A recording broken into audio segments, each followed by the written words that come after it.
News 71-এ আপনাদের স্বাগতম। মুক্তিযুদ্ধ, বঙ্গবন্ধু, বাংলাদেশ ও শেখ হাসিনার প্রশ্নে আপোষহীন পথ চলায় সাথে আছি আমি শরীফ ওসমান হাদি। গত ১৬ মাসে শুধুমাত্র খুলনা জেলায় সংঘটিত হয়েছে অন্তত ৪৮টি হত্যাকাণ্ড। নিহতদের অধিকাংশই ছিল সাধারণ মানুষ, কেউ শ্রমজীবী, কেউ তরুণ, কেউ পরিবারের একমাত্র উপার্জনক্ষম সদস্য। অথচ এসব হত্যার ঘটনায় জাতীয় পর্যায়ে কোনো আলোড়ন দেখা যায়নি।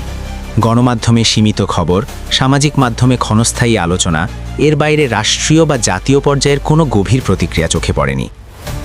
অন্যদিকে সাম্প্রতিক সময়ে হাদি নামের এক আলোচিত ব্যক্তি, যাকে অনেকেই এলাকায় মব সন্ত্রাস, দখলবাজি ও ভয়ভীতির রাজনীতির প্রতীক হিসেবে চিহ্নিত করে থাকেন, তার মৃত্যুকে কেন্দ্র করে দেশের বিভিন্ন প্রান্তে দেখা গেছে আবেগঘন প্রতিক্রিয়া। সামাজিক যোগাযোগ মাধ্যমে শোকবার্তা, রাজনৈতিক বক্তব্য, এমনকি কোথাও কোথাও শহর জুড়ে শোকের আয়োজনও চোখে পড়েছে। এই বৈপরীত্যই আজ বড় প্রশ্ন হয়ে দাঁড়িয়েছে। খুলনার ৪৮টি খুন, কেন এই নীরবতা?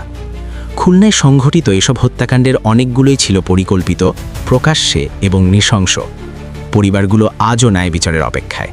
কিন্তু প্রশ্ন হলো, কেন এই খুনগুলো জাতীয় আলোচনায় স্থান পায় না? কেন নিহতদের নাম, মুখ, গল্প রাষ্ট্রের স্মৃতিতে জায়গা পায় না? তারা কি শুধুই পরিসংখ্যান? বিশেষজ্ঞদের মতে, ক্ষমতার বলয়ের বাইরে থাকা মানুষদের মৃত্যু অনেক সময় নিউজ ভ্যালু হারিয়ে ফেলে। স্থানীয় পর্যায়ে অপরাধ সীমাবদ্ধ থাকলে তা জাতীয় বিবেকে নাড়া দেয় না, এটাই বাস্তবতা। আদির মৃত্যুতে যে সারা দেশব্যাপী শোক দেখা গেছে, তা নতুন করে প্রশ্ন তুলেছে, আমরা কি মানুষ হিসেবে সবার জীবনের মূল্য সমানভাবে বিবেচনা করি, নাকি রাজনৈতিক পরিচয়, প্রভাব ও ক্ষমতার অবস্থানই নির্ধারণ করে কে শোকের যোগ্য আর কে নীরব সমাধির? সমালোচকদের মতে এটি নির্বাচিত মানবতা, যেখানে ক্ষমতাবানদের জন্য শোক আর সাধারণ মানুষের জন্য নীরবতা। গণমাধ্যম এখানে গুরুত্বপূর্ণ ভূমিকা রাখে। খুলনার ৪৮টি খুন শুধু একটি জেলার পরিসংখ্যান নয়, এগুলো রাষ্ট্রের ব্যর্থতা, সামাজিক বৈষম্য এবং নৈতিক সংকটের প্রতিচ্ছবি। আর হাদির মৃত্যুকে ঘিরে সারা দেশের আহাজারি আমাদের সামনে এক কঠিন প্রশ্ন রেখে যায়। এই দেশে কার মৃত্যু গুরুত্বপূর্ণ আর কার মৃত্যু কেবল একটি ফাইল নম্বর? এই প্রশ্নের উত্তর না খুঁজলে নীরব হত্যাগুলো চলতেই থাকবে, আর শোক সীমাবদ্ধ থাকবে কেবল ক্ষমতাবানদের জন্য।